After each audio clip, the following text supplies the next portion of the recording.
AM 1460, the new WXBR. You were listening to the Metro South Morning Show, PM in the AM. Peter Zimbor here with you on this Tuesday morning. Joining you right now via the telephone is a very special guest. He is both rap and rock royalty. As a member of Run DMC, along with his partners Reverend Run and Jam Master Jay, was amongst the first rap artists to be featured on the cover of Rolling Stone and to be featured on American Bandstand. He is a member of the Rock and Roll Hall of Fame. Just prior to the new year, he released a new single with Wayne Static of Static X called Noise Revolution. We welcome to the program via the telephone DMC, Darryl McDaniels. Daryl, good morning and welcome to the program. Good morning. How you doing? We are doing fantastic. Daryl, thank you so much for taking the time out to speak with us today. Thank you. Listen to the new single, Noise Revolution. I'm actually a big Run DMC fan and a big Static X fan. I hadn't heard much from Static X in years. I really didn't know what had happened to Wayne Static, so it was a nice surprise to see him reemerge with you, as it was the merging of one of my favorite metal bands and one of my favorite rap groups of all time. And it seems like this is an unlikely pairing. How did this come about? Well, I was in L.A. working at I was working with a producer named Jared Lee Gosselin. And we was working in the studio, and, you know, we really want to do a lot of the rock rap stuff because, you know, people say, yo, it's because of you guys, you know, because of what Run DMC did with Walk This Way. They say we kind of created this whole new genre. You know, Kid Rock says, Run DMC and Aerosmith had a baby, I popped out. And, you know, Travis Barker, he walked up to me and was like, dude, not because of Walk This Way, but because of Rockbox. So Run DMC, we was always getting this rap kings. People forget there would be no Korn, no Kid Rock, no Limp Bizkit, no Blink 182, no Linkin Park if we didn't do what we did with Rockbox. A lot of people think the first rock rap record was Walk This Way. No, the first rock rap record, let me get this right, the first rock rap record was Rockbox, which was the first rap video on MTV. So we had already did that. So to make a long story short, we at Frank Zappa's house, the iconic god Frank Zappa's house, we in there, and my friend Jared goes, yo, D, man, I got my boy coming through today. And I'm like, cool. So I had left the studio. And he said, yo, D, while you out, we're going to put together a track, and we're going to just see if you like it. So I left the studio. I come back like 5-6 hours later. I see Wayne Static sitting here. And I'm like, oh, shoot, dude, Wayne Static, what the hell? And I'm thinking, okay, where they going with this? And when they pushed play, it was like, yo. And Wayne was like, yo, Noise Revolution, dude. You know, the revolution begins with the arts. And I was like, yo, that's great that you coming like that because, you know, I'm frustrated because our government is taking all the art programs out to schools. And they taking the music, they taking the drama, they taking the play, they taking all the creative performance stuff out to schools and out the hood. And those are the things that we could use to be a catalyst to inspire our youth to greatness. Jam Master Jay, he said, yo, the reason why I'm the great Jam Master Jay is because I kept my grades up in high school so I could play in a band. So, to make a long story short, when they pushed play and I heard that track and I heard Wayne's voice, it was like, yo, we could do this because hip-hop and rock and roll, they're brothers and sisters. We're chatting with Daryl McDaniels, DMC, here on WXBR. You mentioned some of the message which you hope to convey in this new single, Noise Revolution. It seems at parts in the song that you're pointing your finger at the federal government and in particular President Barack Obama, who you do mention by name in the song and say there's room for improvement. And you also say, I would have never voted for you had I known this. What are your thoughts on the current political climate and the Obama presidency in particular, and what are the lyrics in the song meaning in relation to him? It's cool. You know, politicians do what they do.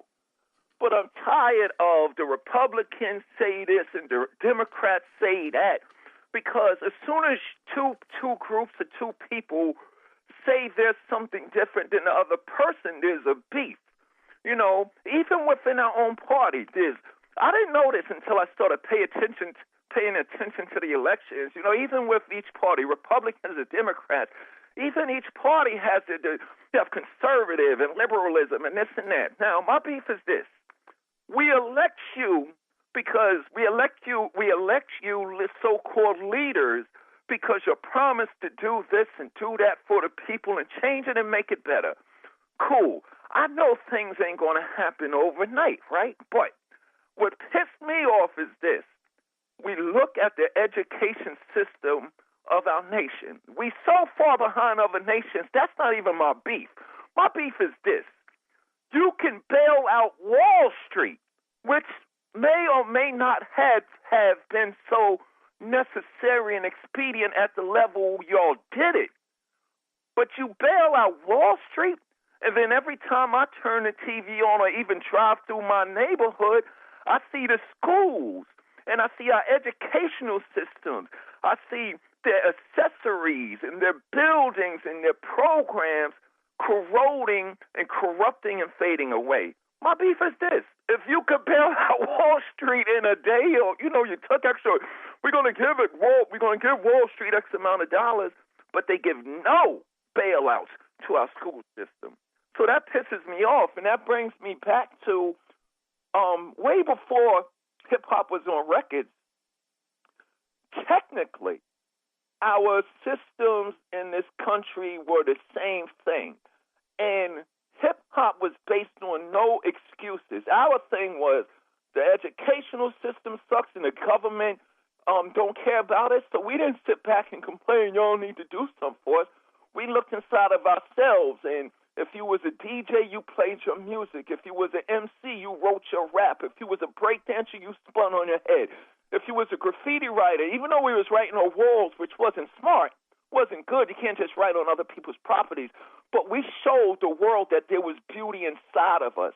And out of us looking down into what we had as creative individuals, we created this hip-hop business, and we created, when you look at fashion, all the designers are the guys that was writing on walls. We designed the sneakers, we designed the clothes, we designed the jackets, we designed the hats, we designed everything. So I had to name check Obama just to show I'm not just picking on you, I'm picking on all politicians and so-called leaders. But right about now, I'm not just going to say our government. I'm going to start name-checking the people who are in the powers of position now, because I don't need change 20 years later. I need it right now. And that's basically what that record was about. That's just me, frustrated as a young person. Okay, I'm 49 years old, but I'm still that same young person who was 12 years old at the beginning of hip-hop when we've been shouting out. We need our real leaders to get up there and not be afraid to do what's needed for the people who need something done now. So safe to say that you've been disappointed in the Obama administration since it took office? I've been disappointed in the whole idea of our government and the things that they've been doing 100 years ago. My beef is, okay, the federal government is supposed to be Byford and Banner, who's my mother and father, who adopted me out of the foster care system. The federal government is supposed to be Byford and Banner to the 500,000 foster kids who are annually inside the foster care system. I just found out that 70-some-odd% of inmates in jail have been through the foster care system.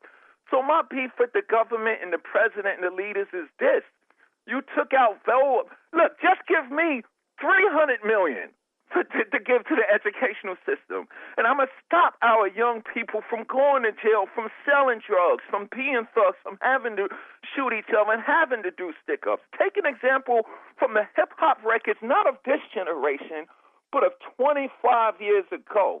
And here's something people don't know about. The reason why I name-checked Obama is because they made this big thing when Obama got elected, right, which was cool. It was okay, right? But when Obama got elected, my publicist started getting emails and texts and messages from everybody saying Obama is a physical representation of what Run DMC and the old school rappers been talking about over 30 years ago. And if you don't believe me, it's true. We've been saying what these leaders have been talking about.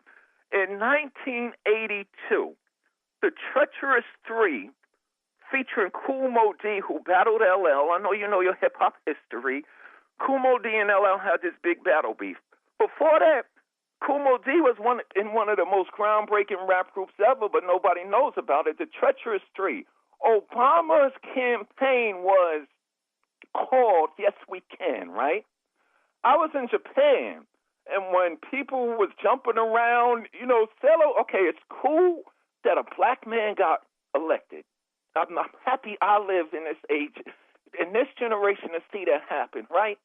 But I was doing an interview, and I had said from a hip-hop mindset, because people didn't know where I was coming from, yeah, it's cool that Obama's president, but he don't impress me. And when I said that, everybody in the room got real quiet. And then I had looked at their expression. I said, okay, let me explain myself.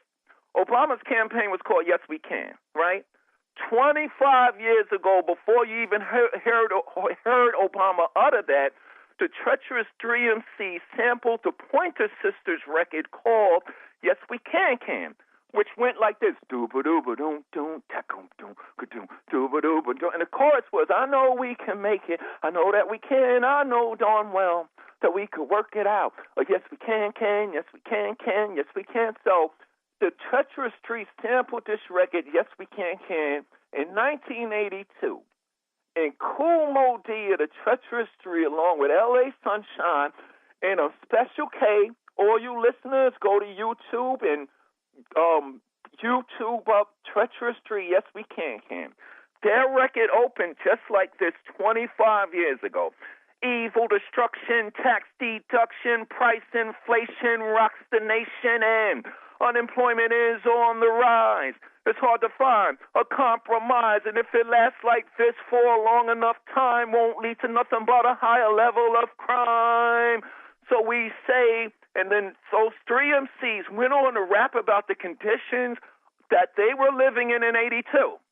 Here we are, 20-something some odd years later, after all of these promises, and the same things that those Kool Moe Dee and them rapped about in 82 exist now. So I'm tired of saying I'm an elected Republican and Democrat. We should change the whole election system and let people who really care about people and conditions run, so that we can really vote in place somebody who will become the most powerful person on the earth in the world, because they won't be afraid to be a real leader.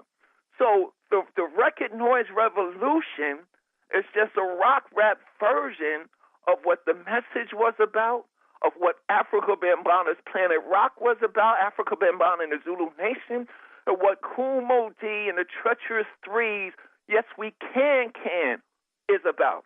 It's about the artist. I found this out a couple of years ago. Every revolution begins with the arts. The first thing they do when they want to control people and suppress people and oppress people and hold us down from correcting the things that's wrong with the world we live in, before they bring the bombs and the guns and start killing and illing on us, the first thing they direct the military to do is go into the museums and take all the paintings off the wall. Go into the museums and destroy all the sculptures. Go shut up all the artists and the painters and the writers and the playwrights and the guys writing the book and the dudes making those records.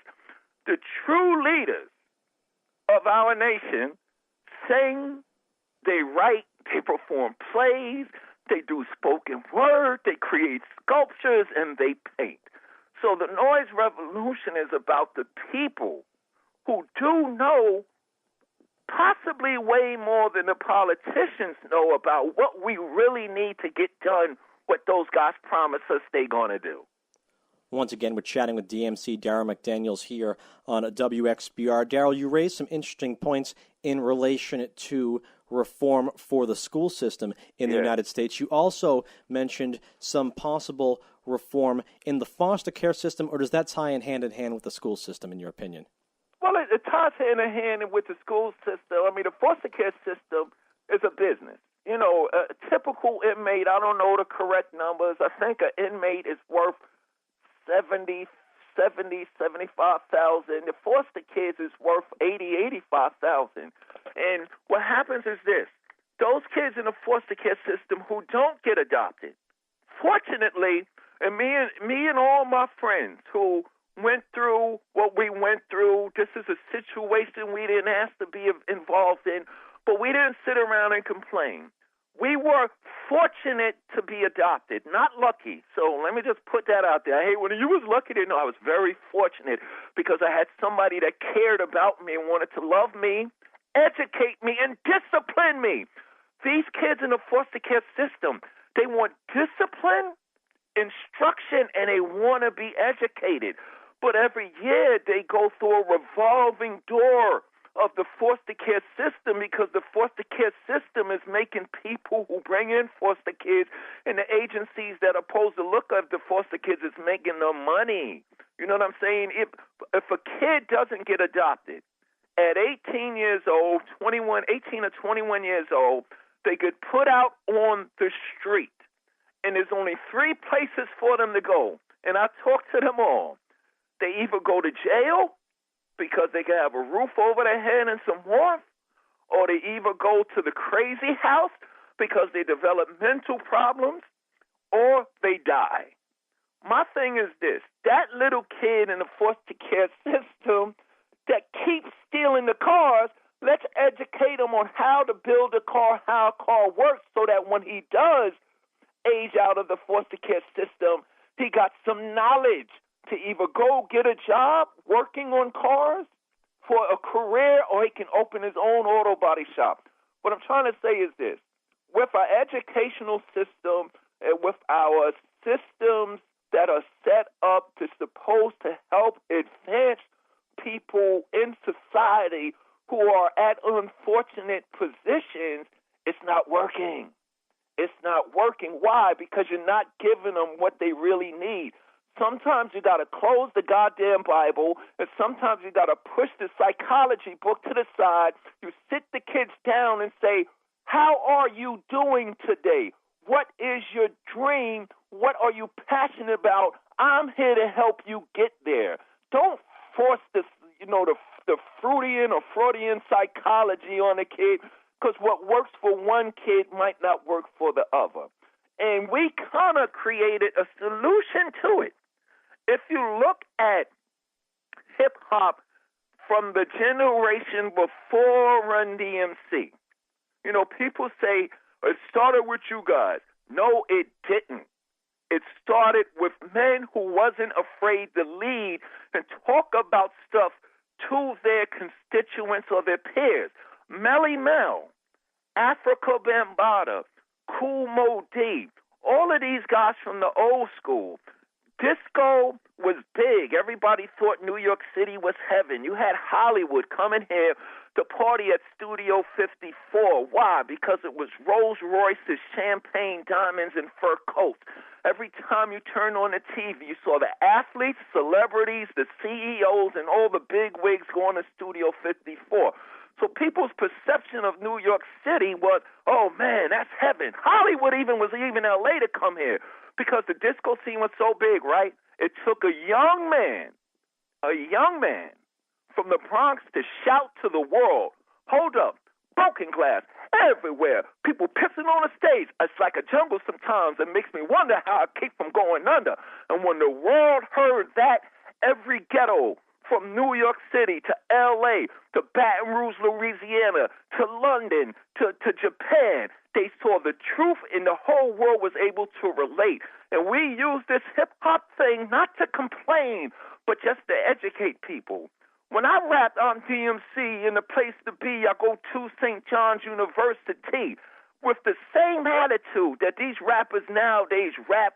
I sell my drugs and I smack my hoe and use the bitch word and then think that's cool.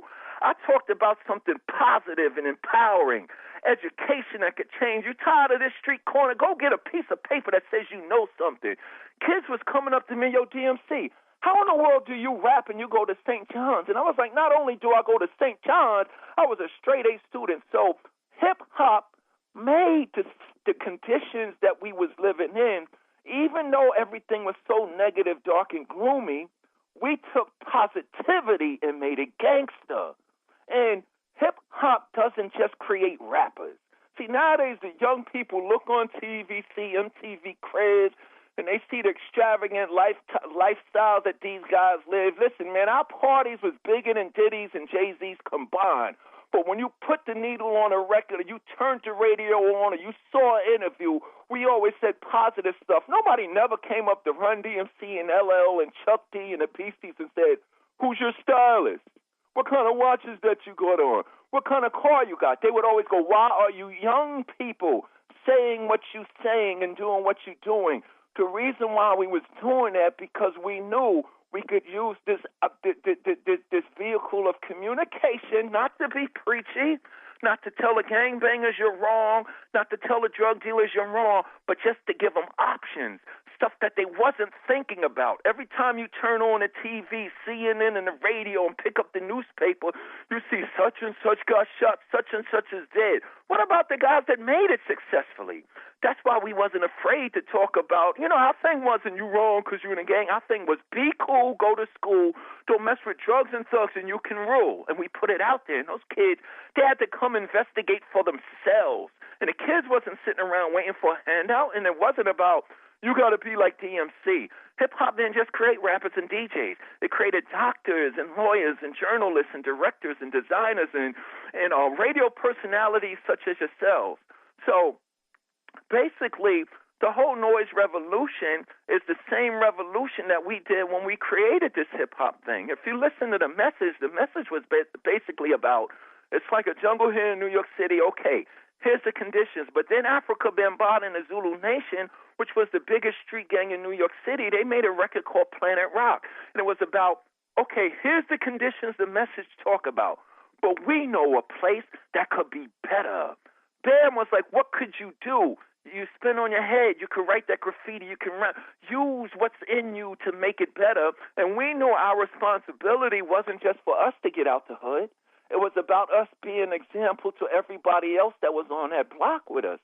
Kool Moe Dee, the Treacherous Street, the reason why I wasn't afraid to rap, I'm DMC in a place to be. I go to St. John's University. Since kindergarten, I acquired the knowledge. After 12th grade, I went straight to college. The reason why I wasn't afraid to rap that in 1982 is because 4 years before me, Kool Moe Dee on a record had said, once a nobody from the neighborhood, I took a hop to the top, and I knew that I would excel over the rest because I make progress. I don't consider it luck because I'm not blessed. I got my life all together, love the way that I live.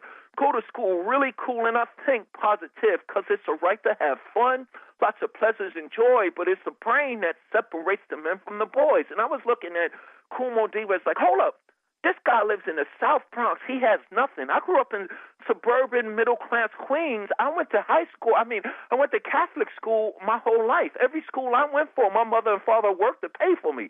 Here's Kool Moe Dee of the immortal Treacherous Three, one of the dopest rap groups in New York City at the time, and he's not rapping about he got more money than me, and he got more girls than me, and look at my car.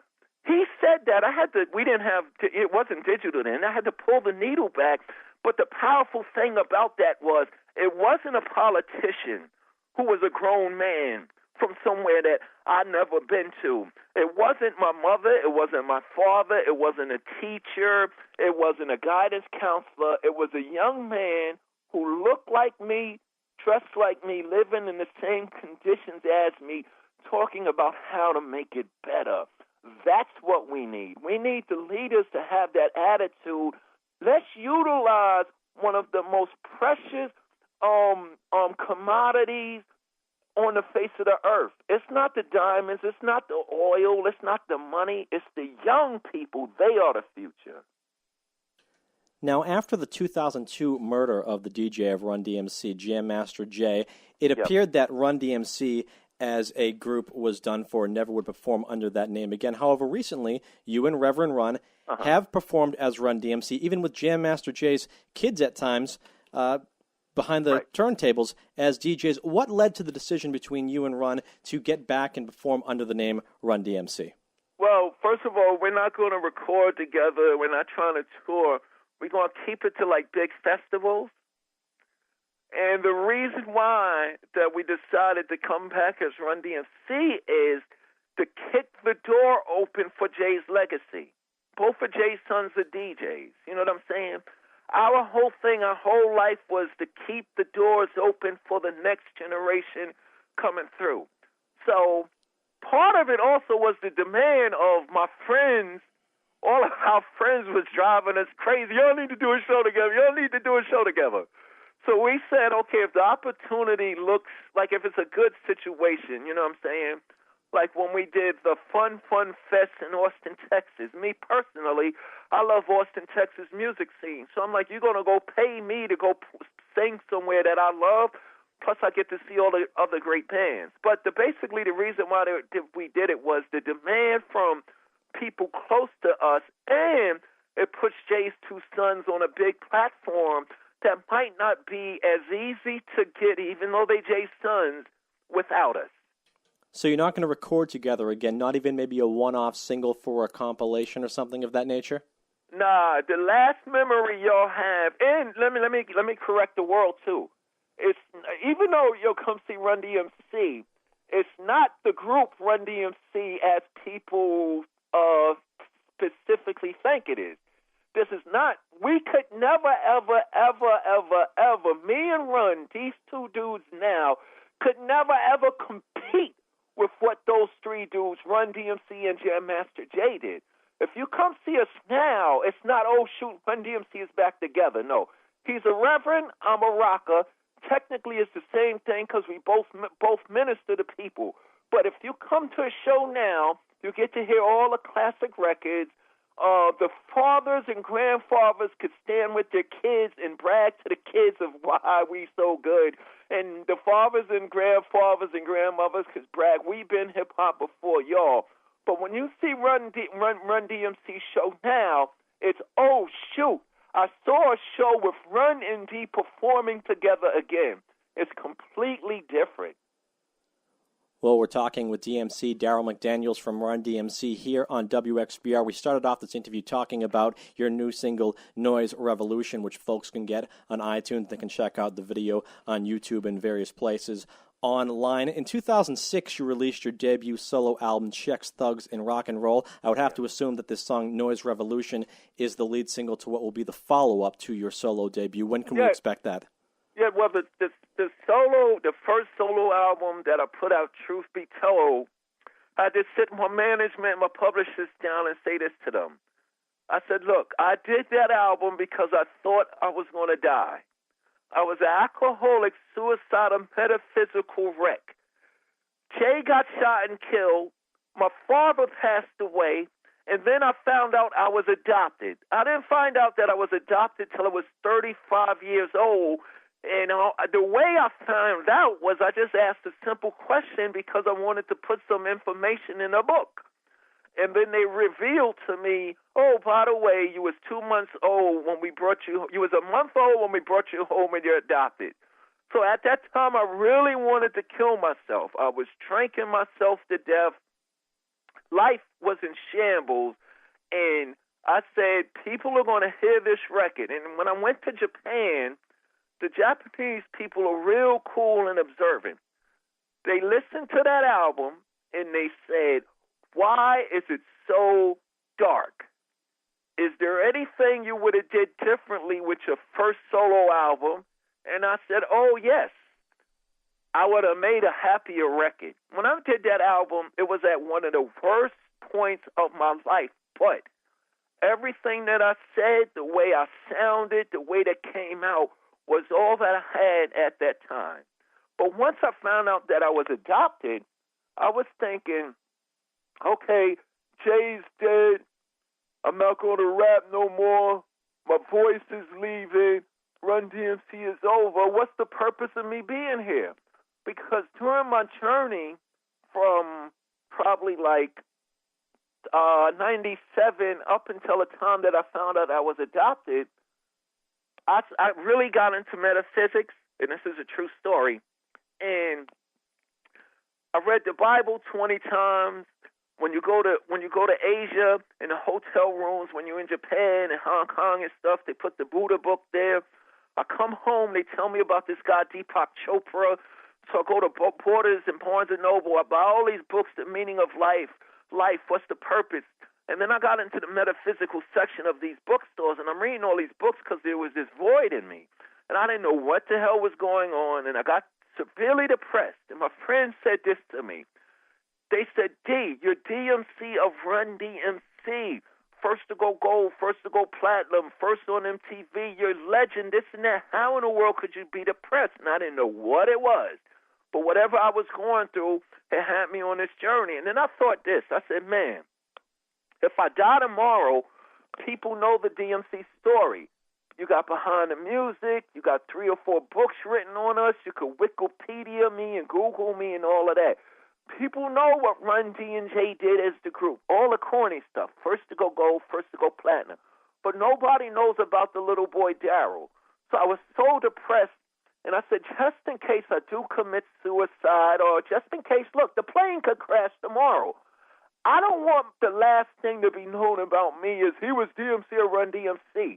I wanted the world to know, yo, what's up, world? I'm Darryl McDaniels, who just happens to be DMC. So I said, I'm going to write a book. And I called my mom's up, and I'm like, Mom, I'm writing a book. I know my birthday's May 31st, 1964. That's all I knew. I just want a couple of more details about the day I was born. How much do I weigh? What hospital? What time? She tells me those 3 things, hangs up the phone. Bye, Mom. Bye. I love you. An hour later, she calls back with my father, Byford, just before he passed away. Hey, son. Hey, Dad, what's happening? My mother goes, we have something else to tell you. Just was at age 35 over the telephone. I'm an alcoholic, suicidal, metaphysical wreck. She just goes, you was a month old when we brought you home and you're adopted. Bye, we love you. And hangs up the phone. Right then and there, I really wanted to commit suicide, but all of a sudden a peace came over me. Yes, it's true. I'm DMC of Run DMC. First to go gold, first to go platinum, first on the cover of Rolling Stone, all that stuff. But then I realized the DMC thing was just a setup. That was just the preparation for me to do what I was really put here to do, for me to be a leader and not to be afraid of being a leader. I love rock and roll. Back in the 60s, in the 70s, when everybody wanted afros and high heels, I didn't care about the Jackson 5 and all of that. There was something about John Fogerty. There was something about Neil Young. There was something about John Lennon after he left the Beatles. These guys wasn't afraid to talk about the issues that affected the people that was in their audience, whether it was the Vietnam War, whether they agreed with it or not. They sung records about it. Neil Young did the record about Kent State University. Even James Brown during the riots of Watts, he stood up and took a stand and threw concerts and talked about the riots that was going on. Even Marvin Gaye, Mr. Sexy Love Man, did a record called What's Going On. Then I realized, man, I ain't Democratic. I'm not of the Democratic Party. I'm not of the Republican Party. I'm of the hip-hop party, which is one of the best parties you can go to, speaking like that. But then I realized that the DMC thing was just a setup. When I look at all the MCs before me, the thing that was powerful about hip-hop was it was young people talking about politics, religion, history, and economics. That's what made us so powerful. Even Chuck D, a Public Enemy, told me, we was on tour where it was Run DMC, Eric B. and Rakim, Public Enemy, Jazzy Jeff and the Fresh Prince, and EPMD. And we was in Virginia. And we were standing on the side of the stage. Me, Eric B., I think Paris from EPMD was there. And Chuck turned to us and said, dudes, you know what's the most powerful thing about this hip-hop thing? And we was like, what, Chuck? He said, it's not the fact we getting millions of dollars, not the fact that we selling out coliseums now, not the fact that we on MTV. He said we was given this tool of communication, and it's our responsibility to use it. And that's what I'm doing now. And then I realized the DMC thing was a setup. There's a reason why, out of all the people in the world, imagine this, out of all the people in the world, I was chosen to meet Run and Jam Master Jay. And think about it like this. It goes deeper than that. If what happened to me didn't happen, forget me being DMC. This phone conversation wouldn't be happening. If I wasn't given up for adoption, to step into that role, to show those foster kids, to show those kids that's incarcerated, to show those kids that's in homelessness that, look, Your situation may be messed up. You may be homeless. You may be a foster kid. You may be in and out of the group home. But your situation doesn't define who you are. I represent that. When kids look at me, I say, don't look at me like the celebrity guy that's on the radio. When you look at me, when you hear my verse, every one of my verses from day one had to be positive. When you look at me, I don't want you to see something greater than you. I want you to see yourself. The same thing I saw when I saw Melly Mel, and I saw Africa Bambaataa, and I saw KRS-One, and I saw Rakim, and I saw all of the guys before me that wasn't afraid to talk about the issues. That's what I want these kids to see now. And I realized, okay, it was all part of the plan. Even though it was a crazy ride, it's starting to all make sense to me now. I'm not going to be afraid to get naked in the bed like John Lennon did and protest a war if I don't agree with it. I'm not going to be afraid to make a record like 10 soldiers in Nixon's comment. Yo, didn't Neil Young shout out a president? So why can't I do that? I take all my cues, I take all my pointers and directions and modes of operation from all those rock guys that was humble. No, they wasn't humble. They was cool enough to even induct us into the Rock and Roll Hall of Fame. But think about it. Hip-hop, we stole all their music. And in the beginning, they looked at hip-hop and said it's a fad. It'll be going like disco. And while the critics and the powers that be, even the music industry itself was saying, oh, it's a fad, it'll be over, it was people like the Ramones that came to the early Run DMC concert. It was people like Lou Reed in 1985 had made us headline a show. So the reason why everybody was hating on hip-hop, remember Blondie even made a rap record. Absolutely. Because the punk rockers and the folk rockers and the rock and roll icons, they didn't see a fad. They saw themselves in us. We were the same thing that they were doing.